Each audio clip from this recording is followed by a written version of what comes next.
Bienvenidos a otra reunión de Iglesia Viva. Estamos contentos de que estés con nosotros hoy día.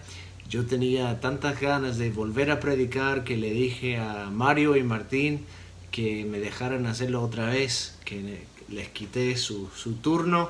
Así que aquí estoy otra vez y tenía algo que quería compartir con ustedes. La semana pasada nosotros salimos de la casa de mis suegros en el punto, en la mera frontera con México, en Texas, pero en el punto más al suroeste donde uno puede llegar, y manejamos 9 horas en auto a la casa de mi mamá, donde estamos antes de viajar de vuelta a Chile, y ella vive en el punto noreste de Texas, así que en los puntos extremos, y tuve mucho tiempo para pensar y reflexionar un poco, y ahí nació esta palabra que quiero compartir con ustedes. Así que yo les invito al libro de Gálatas, capítulo 3, versículo 26 al 29, y mientras que lo buscan, quería recordarles que en el mes de febrero vamos a comenzar las charlas de crecer, que es la fase en este proceso de conectarse y llegar a ser parte de la membresía de la Iglesia Viva. Es no solamente conectarse, es también crecer. Y nosotros vamos a hacer charlas los miércoles a las 20 horas. Estaremos enviando más información esta semana para que sepan en detalle cómo va a ser, pero basta con que sepan que los que llegaron a Iglesia Viva en el año 2019 o 2020, estas charlas son para ti y para tu familia. Queremos que ustedes puedan crecer juntamente con nosotros, y les invitamos a participar en el mes de febrero. Son 2 charlas. Y se van a repetir para los que salen de vacaciones o por algún motivo no pueden estar. Vamos a hacer 2 charlas y repetirlas 2 veces. Así que en el mes de febrero no te pierdas la oportunidad de seguir creciendo en Iglesia Viva. En Gálatas capítulo 3, 26 al 29, me gustaría hablarles hoy día de la verdadera igualdad. Como tuve tanto tiempo de manejar, me puse a reflexionar que uno que ve, uno en su propio país, ¿no? Ve muchas injusticias, muchas desigualdades. Imagínense lo que es vivir en otro país, también ves las desigualdades de un lugar, y tuve mucho tiempo de pensar, de volver a encontrarme con las mismas injusticias y desigualdades aquí en mi país. No solamente de verlas en Chile, sino también en mi propia tierra. Y me hizo reflexionar mucho en las divisiones humanas que tenemos, y justamente me hizo pensar en esta palabra. Así que les invito a Gálatas, capítulo 3, versículo 26 al 29. Dice: pues todos ustedes son hijos de Dios por la fe en Cristo Jesús. Y todos los que fueron unidos a Cristo en el bautismo se han puesto a Cristo como si se pusieran ropa nueva. Ya no hay judío, ni gentil, esclavo, ni libre, hombre, ni mujer, porque todos ustedes son uno en Cristo Jesús. Y ahora que pertenecen a Cristo, son verdaderos hijos de Abraham. Son sus herederos, y la promesa de Dios a Abraham les pertenece a ustedes. Yo amo pescar con mis hijos.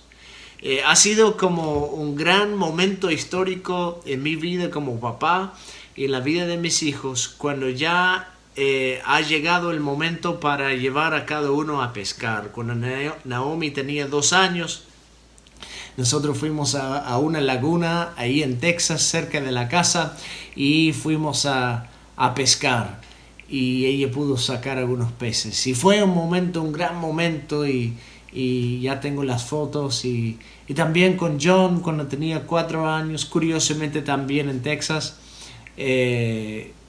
Estábamos viviendo ahí por un año y él también pudo sacar un pez, y justamente en este mes de vacaciones que tuvimos en diciembre, digo, Caleb por la primera vez salió a pescar y pudo sacar una trucha. Así que ha sido un gran tiempo, y en verdad amo pescar con mis hijos. Es algo que mi papá no hacía con frecuencia. Todos mis tíos eran, de hecho se dedicaban al deporte de la pesca deportiva. Pero a mi papá no le interesaba mucho, pero a mí me fascinaba, y yo me acuerdo que cuando chico yo iba solo a pescar. Había una laguna más o menos a 10 minutos de la casa, entonces yo siempre sacaba mi bici y por un lado tenía la caña y también agarraba la bici, y con el otro lado una cajita que tenía la cebada, los anzuelos y también un sandwichito para matar el hambre, ¿no? Y pescaba la bici y iba a pescar en esa laguna. Y en verdad pasaba muchas mañanas y muchas tardes de diversión pescando. Y yo me acuerdo que cuando tenía más o menos 10 años se me ocurrió clasificar todos los peces que había sacado.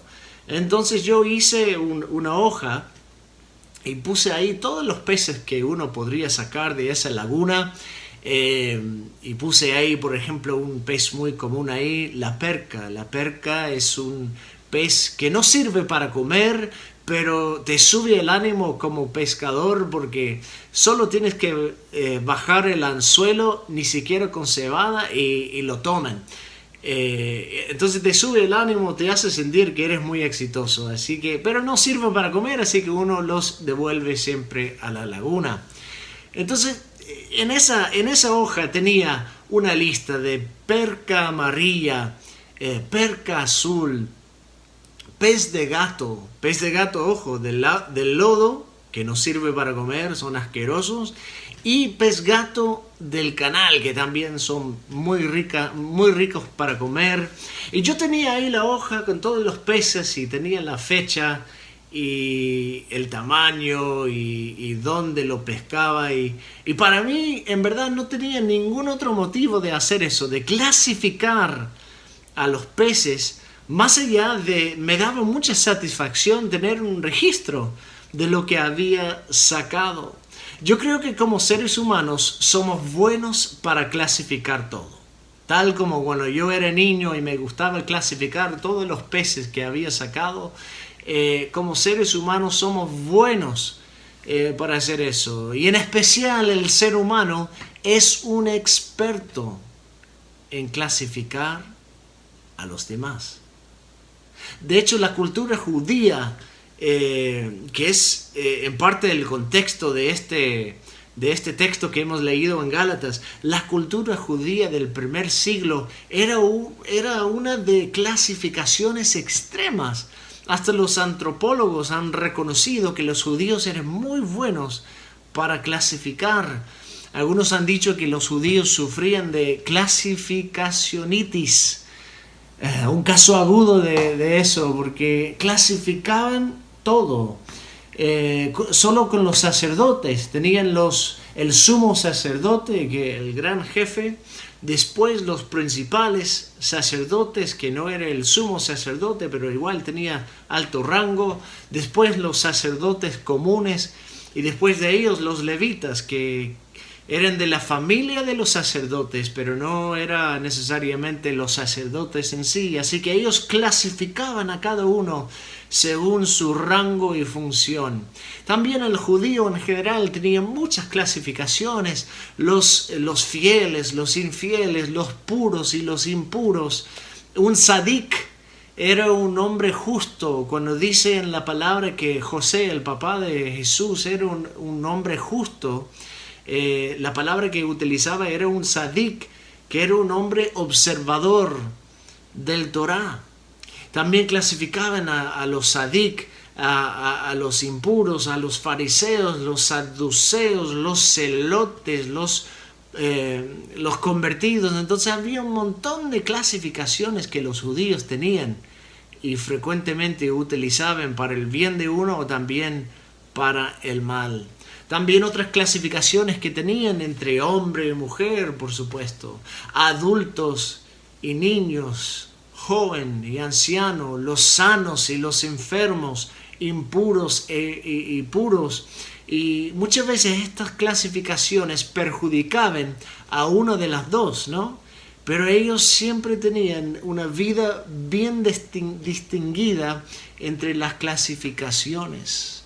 Hasta el templo, el lugar donde uno podría supuestamente llegar a tener un encuentro con Yahweh, con Jehová, el Dios vivo, hasta ahí tenían distinciones, tenían el corte de los gentiles, que todas las personas que no eran judíos podrían juntarse en esa parte, pero no podrían pasar más allá que eso. Era su lugar, su clasificación como no judío permitía que pudieran estar ahí en ese corte de los gentiles, pero no adentro del mismo templo. También el corte de las mujeres. Supuestamente las mujeres judías podrían estar en ese lado, pero era diferente del corte de los hombres judíos, ¿no? Ellos tenían otro lugar, otra clasificación, por lo tanto, otro lugar en el mundo. También había un lugar para los sacerdotes e incluso un lugar solo para el sumo sacerdote. Esto era lo que algunos, como dije, han llamado clasificacionitis, ¿no? En verdad los judíos lo hacían en su inicio por amor al Torá, a la ley de Dios, para poder obedecer a Dios y no ofenderle, pero habían perdido el foco y habían agregado clasificaciones de más.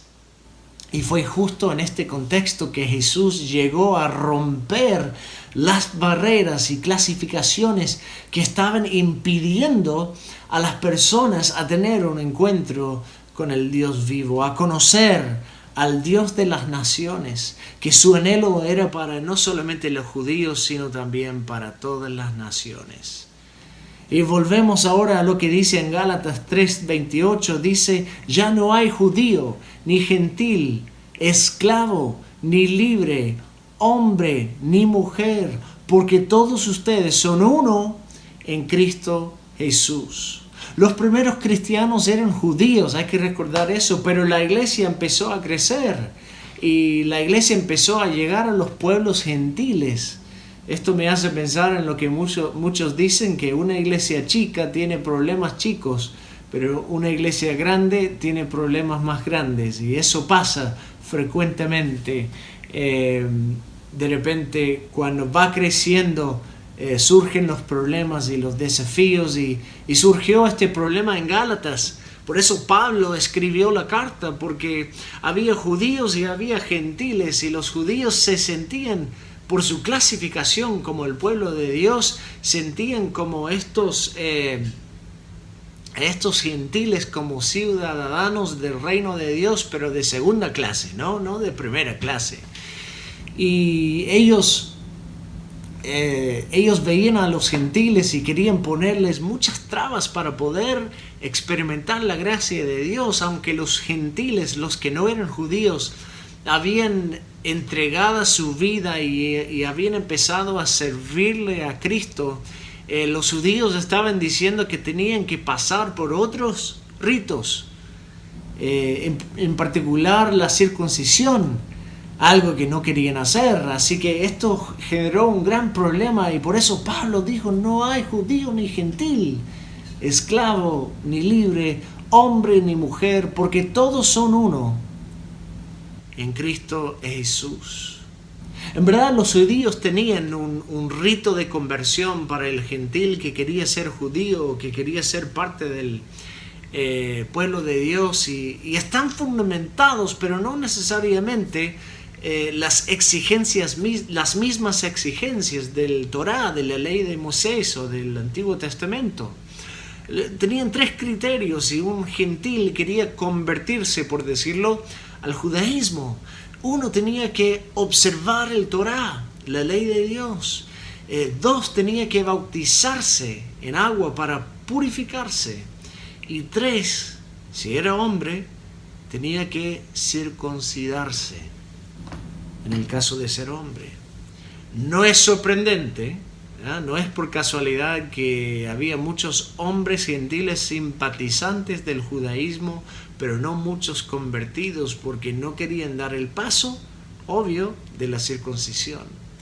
Eran lo que llamaba la Biblia temerosos de Dios, simpatizantes como Cornelio en el capítulo 10 de Hechos, que temía a Dios y era generoso y oraba, hacía oraciones, observaba en parte del Torá, pero no quería dar el paso que habían requerido. Y aunque Pablo estaba enseñando y los apóstoles que salieron a plantar iglesias decían que es por gracia que han sido salvos, muchos judíos que se sentían superiores por su clasificación histórica querían seguir clasificando, menospreciando a los no judíos cristianos, y querían exigirles que si eran hombres que tenían que circuncidarse.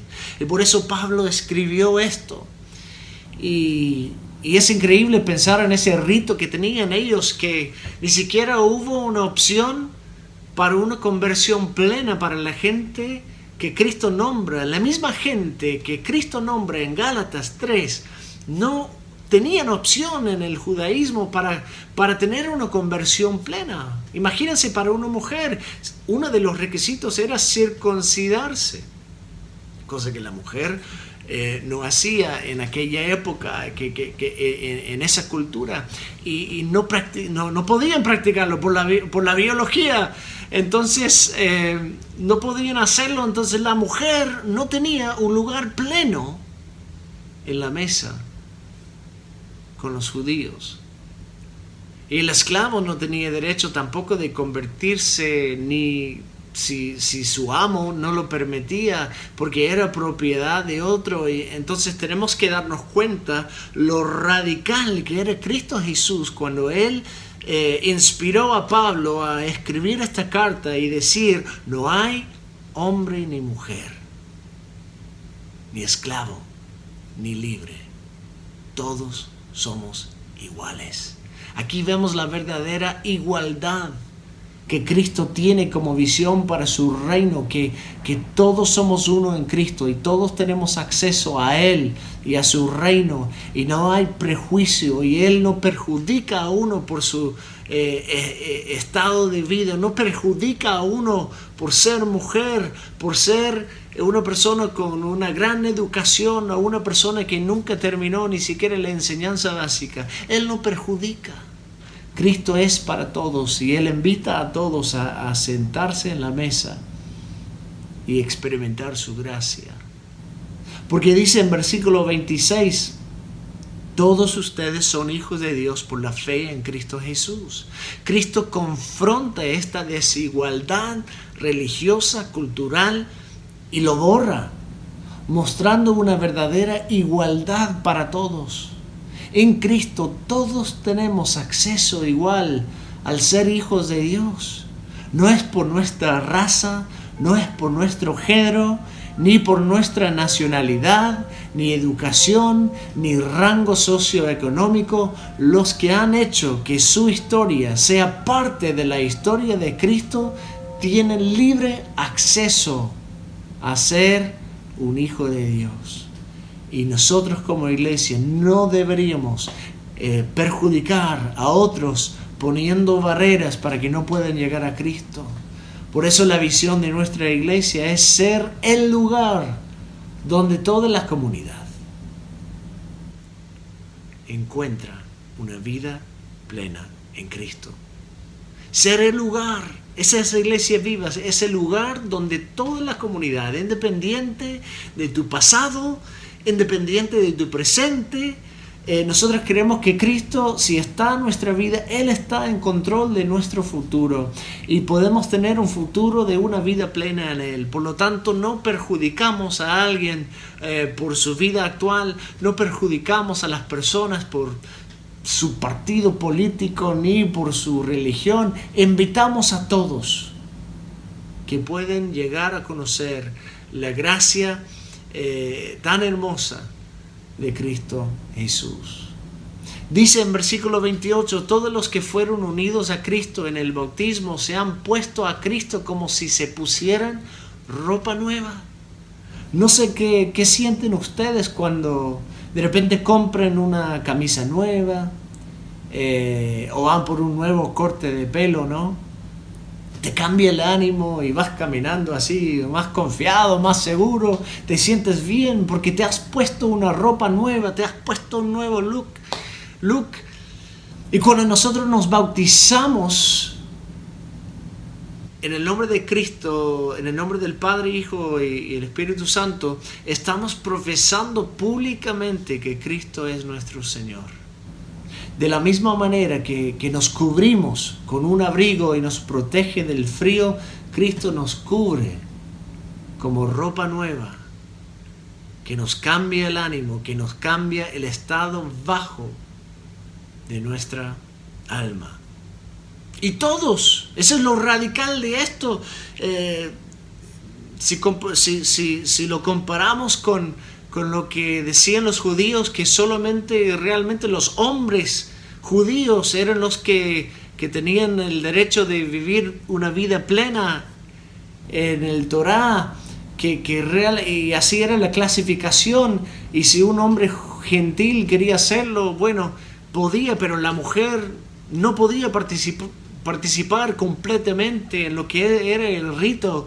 Frente a esa clasificación, frente a esa clasificacionitis, Cristo dice, todos pueden bautizarse. No es solo para el hombre, también las mujeres pueden bautizarse, las mujeres pueden ser parte del pueblo de Dios, las mujeres también pueden ser hijas de Dios. Ninguno es exento de la gracia de Dios. Que ningún prejuicio nuestro termine negándole a otro el derecho de ser hijo de Dios.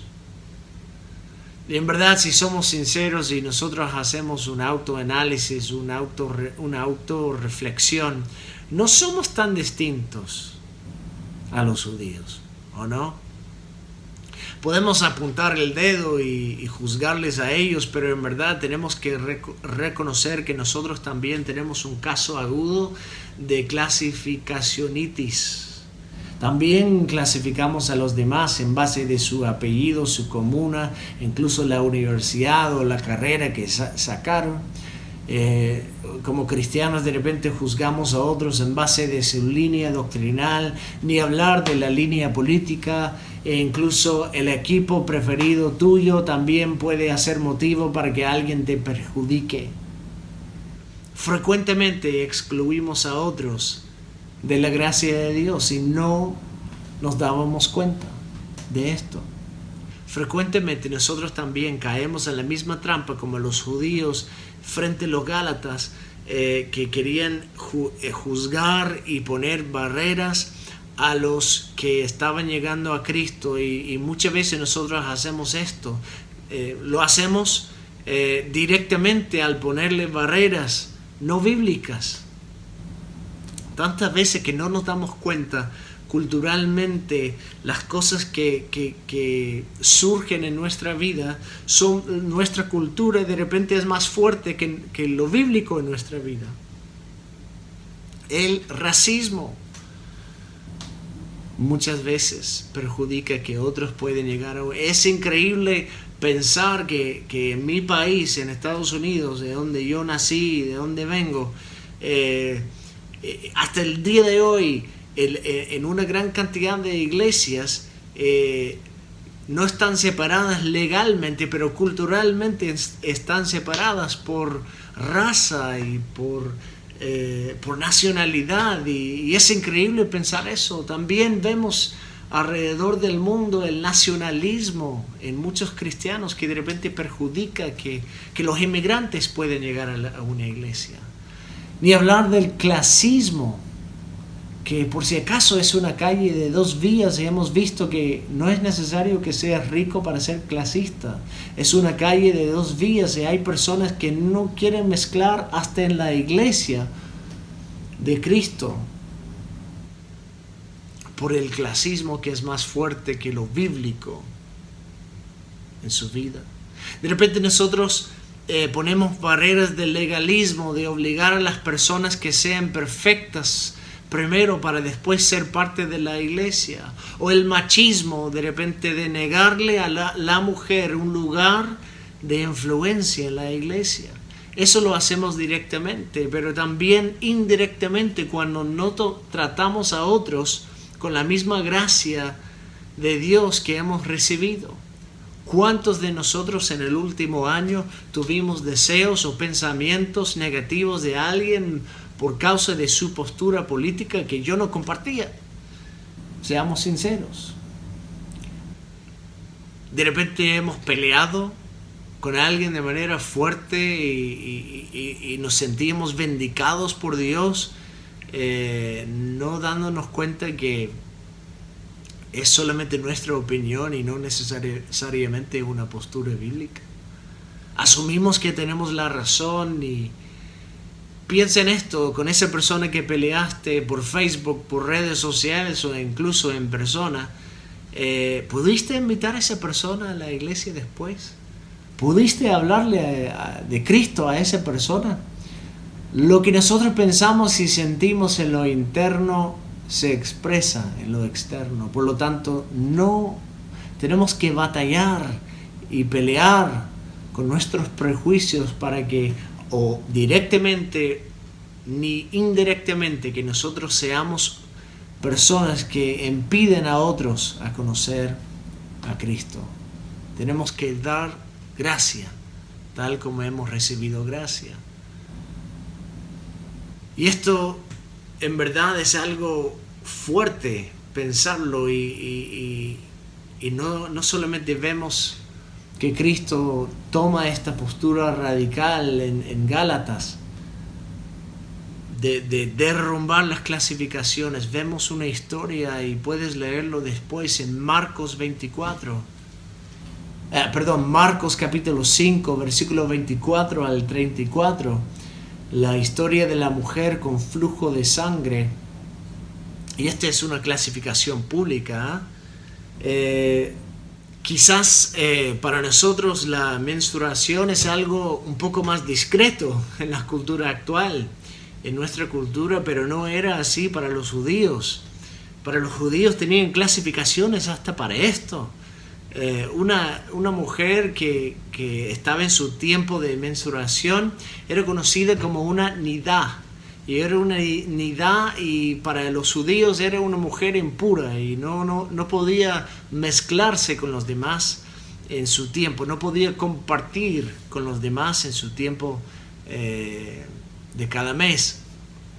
Y tenía otra clasificación aún más dura, que era una sabá. Una sabá era una mujer con flujo de sangre más allá de su menstruación. Entonces esta mujer, en la historia de Marcos 5, que tenía este flujo de sangre, ella era considerada, clasificada como una sabá, y ella se acerca a Jesús y era una mujer marginada, que toda la sociedad hubiera visto como una mujer marginada, impura. Su flujo de sangre lo hubieran visto probablemente como un castigo divino y por algún pecado, y probablemente hubieran pensado muy mal de qué tipo de pecado había cometido, ¿no? Y no le permitían casarse, y si era casada el hombre tenía derecho de divorciarle. La identidad de la mujer estaba arraigada en ser clasificada como una sabá. Jesús también lo sabía. Jesús sabía lo que era ser clasificado y sabía lo que era el peso de una etiqueta de palabras. Para muchos Jesús, antes de ser conocido como el maestro y rabí, hubiera sido considerado lo que se llamaba un mamzer, o sea, un hijo ilegítimo. Así creían muchos, porque no creían que la historia de María, que era una concepción milagrosa. También Jesús vio a su mamá, a María, que llevaba la etiqueta de una adúltera, porque no creía en la historia que fue una concepción milagrosa y pensaban que ella había sido infiel a José antes de casarse con él. María también era considerada, clasificada como una almaná, una viuda que en esos tiempos era sinónimo de pobre. José, su papá, era considerado un sadik, un hombre justo, observante del Torá, hasta que se casó con María, que otra vez consideraban algunos una nap, una adúltera, y él se perdió su estatus de ser un sadik. Y estas clasificaciones limitaban la vida de cualquier persona, y Jesús sabía lo que era ser limitado por eso. Y mínimo podemos decir que él miró a esta mujer en su clasificación desagradable, pero él la miró con compasión, pero sabemos que tenía más en mente que simplemente tener compasión y identificarse con ella. Ella se atrevió a tocarle el manto mientras que él iba en camino para sanarle a otro, y ella hizo un camino entre muchas personas, dejándolos todos impuros por tocar a esta mujer, a esta Sabá, y ella alcanzó a tocarle al manto, y Jesús, en vez de juzgarle, en vez de retarle, Jesús la sanó porque tuvo compasión de una mujer que había sido clasificada injustamente todos sus días. ¿Qué quiero decir con todo esto? Quiero decir que en Cristo somos uno. Ya no hay judío ni gentil, esclavo ni libre, hombre ni mujer. En Cristo somos uno. No hay canuto ni mundano. No hay clase baja, media ni alta. El hombre ni la mujer son superiores. No hay capitalistas ni comunistas.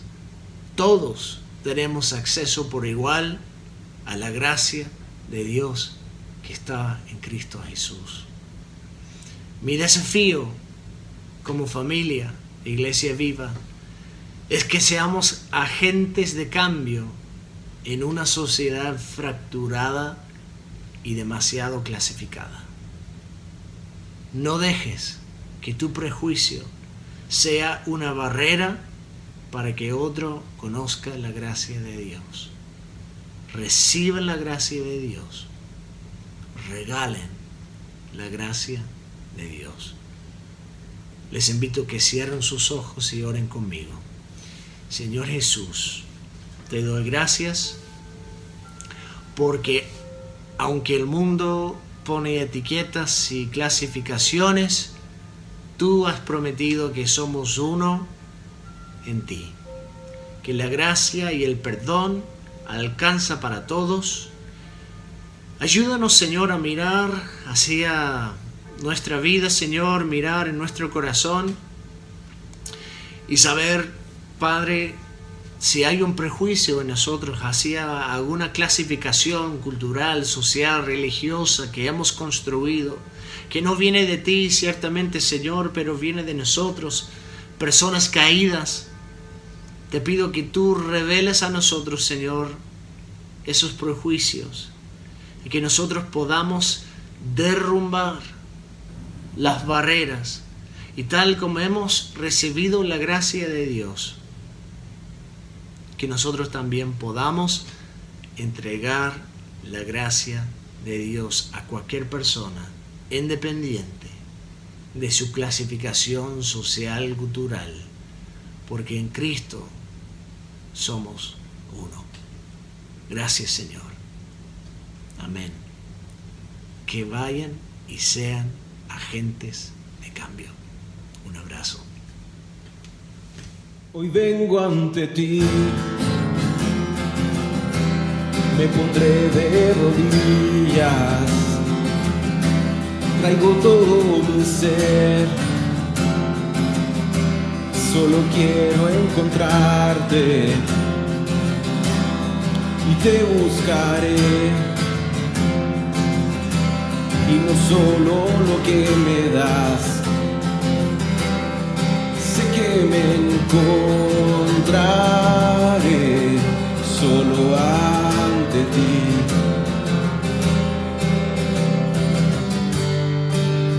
Y te cantaré a ti, solo a ti. Mi adoración es que sea tu hogar cuando canto ante ti, ante el Padre y el Hijo también. Tu Espíritu vendrá, sé que encontrará un corazón ardiendo. Es que conocerte más se ha vuelto mi despertar, ver tu reino llegar, sea tu voluntad, solo quiero estar junto a ti, Dios.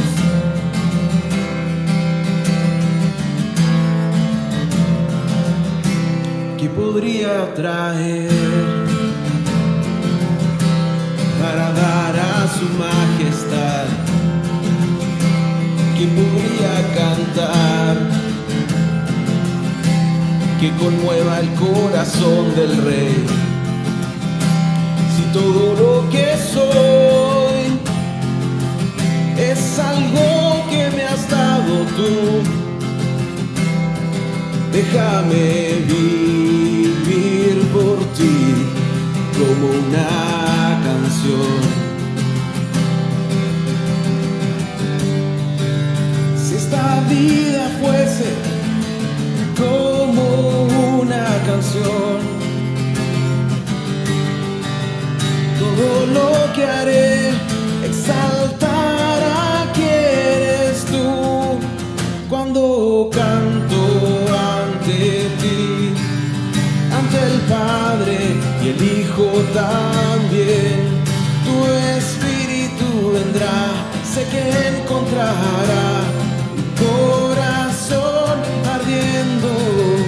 Es que conocerte más se ha vuelto mi despertar, ver tu reino llegar, sea tu voluntad, solo quiero estar junto a ti, Dios.